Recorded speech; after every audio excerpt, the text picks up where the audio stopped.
শান্তি আলোচনা ব্যর্থ হলে ইরানে আরও বিধ্বংসী হামলা চালানোর হুঁশিয়ারি দিয়েছেন মার্কিন যুক্তরাষ্ট্রের প্রেসিডেন্ট ডোনাল্ড ট্রাম্প।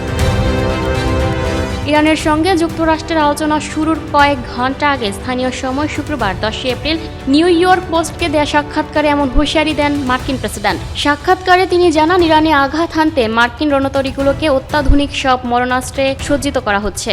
বর্তমানে সামরিক অবস্থানকে রিসেট বা নতুন বিন্যাস হিসেবে বর্ণনা করেন মার্কিন প্রেসিডেন্ট ডোনাল্ড ট্রাম্প। একটি রিসেট প্রক্রিয়ার মধ্য দিয়ে যাচ্ছে ওয়াশিংটন। মার্কিন রণতরীগুলোকে এই পর্যন্ত তৈরি করা বিশ্বের সেরা সব গোলা বারুদ ও অস্ত্র দিয়ে বোঝাই করা হচ্ছে, যেগুলো আগের চেয়ে আরো বেশি উন্নত। চুক্তিতে পৌঁছাতে না পারলে এসব অস্ত্র অত্যন্ত কার্যকরভাবে প্রয়োগের হুঁশিয়ারি দেন ট্রাম্প। ইসলামাবাদের শান্তি আলোচনা সফল হবে কিনা এমন প্রশ্নের জবাবে ট্রাম্প বলেন, আগামী 24 ঘন্টার মধ্যে তা জানা যাবে। এদিকে ট্রুথ সোশ্যালে আলাদা এক পোস্টে ট্রাম্প বলেন, ইরানিদের কোনো তাস নেই এবং তারা কেবল আন্তর্জাতিক জলপথ ব্যবহার করে বিশ্বের কাছ থেকে জোরপূর্বক অর্থ আদায় করতে পারে। তিনি আরও লেখেন, তাদের কিছু নেতাকে শুধুমাত্র আলোচনায় বসার জন্য বাঁচিয়ে রাখা হয়েছে। অন্যদিকে ইরানের সঙ্গে যুক্তরাষ্ট্রের অতীতের বিশ্বাসঘাতকতার অভিযোগ তুলেছেন ইরানের প্রতিনিধি দলের প্রধান পার্লামেন্টের স্পিকার মোহাম্মদ বাকের গালিবাফ। শুক্রবার রাতের আলোচনার জন্য ইসলামাবাদে সাংবাদিকদের তিনি বলেন, ইরানের সদিচ্ছা থাকার পরও 1 বছরের কম সময়ের মধ্যে আলোচনার মাঝপথে 2বার তারা আমাদের উপর হামলা করেছে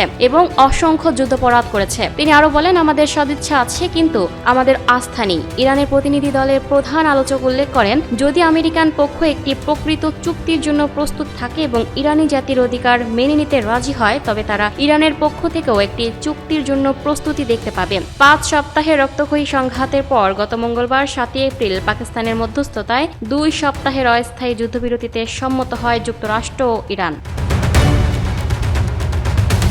lucky Akhtar, up to date news, Dhaka.